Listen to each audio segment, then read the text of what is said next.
Kalpana, what is the theme of Darmiyaan? Darmiyaan is actually an emotional social drama. In the foreground, we have a relationship of intense love between mother and son, which could take place in any situation. But here it's a little different because we talk about the mother, who is a fading film star, and the son, who happens to be born a hermaphrodite.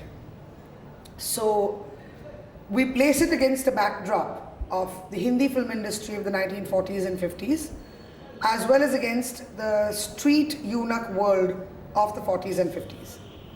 So along with emphasizing on the tumultuous journey between these two worlds of the main protagonist called Immy, who's a born hermaphrodite, I also talk of few social issues by highlighting the situations that took place in the film industry in the 40s, as well as the position of Hijdas in our society then, which is not very different now. Kalpana, isn't there a difference between a hermaphrodite and a eunuch and our usual understanding of hijab? Yes, in fact, there's a lot of research that I did. There are several categories today, especially with the advancement of study in the West. You have the word homosexual, you have the word transvestite, you have the word transsexual. So in a nutshell, I'll explain to you the medical term of a hermaphrodite. It's a 1 in a million case that can happen anywhere in the world, where an individual is born with both sexual organs together, malformed, neither fully developed. So it's a kind of a physical and hormonal imbalance where the female, or what you call the display of feminism, is more apparent than that of masculinity. And it's a constant up and down of masculinity and femininity in the walk, in the voice, in attitude, in psychological relationships. But the studies that I have done, I've noticed that most hermaphrodites in their sexuality display more of feminine disposition and are attracted to men sexually rather than to women. The eunuch is a very ancient situation, now probably focusing only in the Middle East, India and maybe Pakistan and China.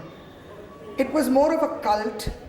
You can trace their roots back to the courtrooms of the kings and queens of the past, where they were castrated, thereby called eunuchs, where actual healthy males were castrated, by which I mean, again medically, your testicles are removed, and therefore there is a hormonal displacement, wherein again you have that kind of, up and down of masculinity and femininity. And that they did, and they termed them as the neuter gender, because they felt they could perform the role of guards outside the harem. And as you progress and come towards modern today, their performance levels as guardians of society diminished with the oligarchy and monarchy going away. And finally they were reduced to poverty and penury. And there's several kinds of gharanas, if you call them. The Mangta gharana, who come for begging. The Dholak gharana, who use music and dance as their main asset for earning money. And you see them now performing literally the Mujra style in various homes. And then you also have the Hijdas, who like to believe that they're traditional, following various religious cults. You have them following Yallamma in the south, where they are also called even today to bless a child when he is born, or to bless a wedded couple, where they sing songs at the Annaprasna, where they sing songs at the wedding. So that's really what the eunuch in India today has been reduced to. On the other hand, the whole attachment of the eunuch being a talisman, yet an object of superstition and dread, that is what has ostracized them in society. They're laughed at. People are uncomfortable with them. They're frightened of them.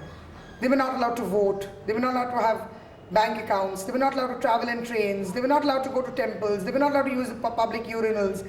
I think it's just that it's an area that nobody has bothered to tread on earlier. Alternative sexuality has not really been discussed openly in this country. Why in this country we are even afraid to talk about heterosexuality and premarital sex and postmarital sex or postmarital affairs. So when you talk about an area of alternative sexuality, I think people rather have it behind doors. Maybe that's what has set off a controversy, because alternative sexuality, when you talk about it, it immediately talks about sex per se. Here I have not gone into details of sex per se. I've gone into the details of the emotional approach of the subject. What kind of research, what kind of homework, background work did you have to do on this stuff? A lot.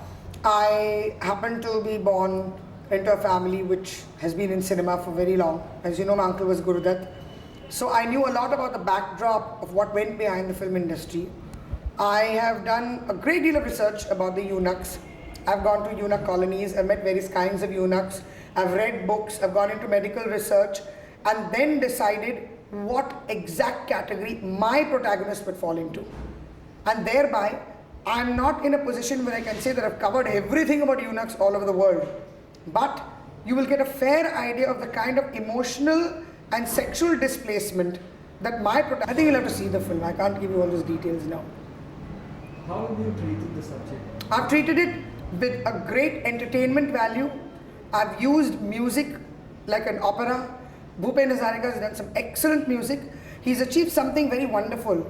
He has used creative music of his own, evoking a nostalgia of the past, using exact instruments that were used during that particular period, whether it was in 46, whether it's 56 or 58, and use the rhythm which the children of 90s will be attracted to. So he's actually bridged a generation of he's bridged a gap of 5 generations with his music. Javed Akhtar has written lyrics exactly the way it would have been written at that particular time.